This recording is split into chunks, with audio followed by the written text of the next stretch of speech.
تخيل لو صحيت الصبح لقيت تحويشة العمر اللي كنت فاكر انها متأمنة ببنك رقمي اختفت بضغطة زرار واحدة غلط من هاكر محترف، ومحدش عارف يرجعلك حقك لانك ببساطة اخترت الخزنة الغلط. الموضوع مش هزار، لان عالم العملات الرقمية يا اما يخليك فوق السحاب يا اما يرميك في سابع ارض لو ما عندكش المحفظة الصح. والنهاردة انا وصاحبي قررنا ندخل عش الدبابير في شبكة هاشباك هيديرا كريبتو وورلت، ونجرب المحفظة دي اللي الكل بيقول عليها إنها الرائدة. بس هل هي فعلا أمان ولا مجرد واجهة شيك وراها كوارث؟ أول ما فتحنا التطبيق سوا قلت لصاحبي اربط الحزام وبدأنا رحلة التسجيل. في البداية طلب مننا نكريت محفظة جديدة، والموضوع ما كانش مجرد ايميل وباسورد زي اي برنامج تافه، لا ده اداك كلمات الاستعادة وقعد يأكد علينا 100 مرة انها لو ضاعت فلوسك راحت للأبد. والحلو انه بيخليك تكتبها تاني عشان يتأكد انك مش نايم على نفسك. مفيش بقى حوار كود تفعيل يتأخر والكلام ده، هو بيعتمد على امان جهازك وال24 كلمة بتوعك، وده اول اختبار حقيقي للامان. الواجهة بصراحة خطفت عيني، سريعة جدا ومفيش لاج نهائي، كأنك شغال على تطبيقات نظام الموبايل نفسه مش تطبيق خارجي. القوائم مترتبة وكل حاجة في مكانها. قعدنا نلعب في الإعدادات، دخلنا على أدريس بوك عشان نسجل عناوين أصحابنا، وجربنا ميزة الستيكنج عشان نشوف الفلوس وهي بتولد فلوس وهي مكانها.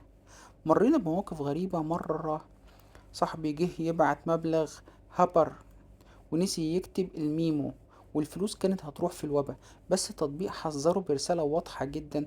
والموقف التاني لما جربنا نشتري NFT من جوه المحفظة، والعملية تمت في أقل من ثانيتين، سرعة البرق فعلا. أما الموقف التالت فكان لما حاولنا نربط المحفظة بموقع دي آب خارجي، ولقينا هاشباك بيطلع لك رسالة وورلينج، تحذير لو الموقع مش موثوق. ده بيحسسك ان في حد في ظهرك وبيحميك. التطبيق فيه 5 مميزات تخليك تمسك فيه بايديك واسنانك. اولا السرعة الرهيبة في التحويل بفضل شبكة هدر. ثانيا ميزة السوايب الداخلي بأسعار صرف ممتازة من غير ما تخرج للمنصات. ثالثا دعم ال NFTs بشكل احترافي جدا، بيخليك تشوف صورك ومقتنياتك كأنك في معرض فني. رابعا جو اوفر نانسي نانس اللي بتخليك تشارك في قرارات الشبكة. وخامسا الأمان، يعني مفاتيحك معاك وانت مالك نفسك، بس مفيش حلاوة من غير نار.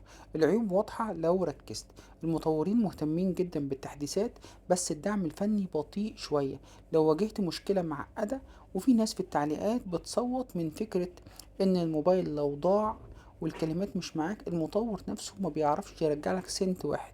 وده مش عيب تطبيق مش عيب تطبيق على قد ما هو رعب في التقنية دي. واحد كاتب في تعليقات فلوسي اختفت بسبب تحديث، ولما دورنا لقينا انه ما كانش محمل النسخة الرسمية.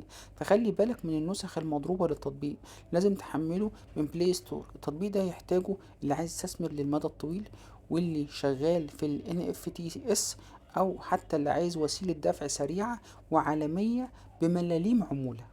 بصراحة التطبيق يستحق التحميل لو انت برنس وعارف قيمة مفاتيحك، لكن لو بتنسى وبتحب السهولة الزيادة فابعد عنه عشان ما تخسرش فلوسك. تقييمي النهائي ليه 8.5 من 10. هو ممتاز بس محتاج واجهة أبسط للمبتدئين الخام.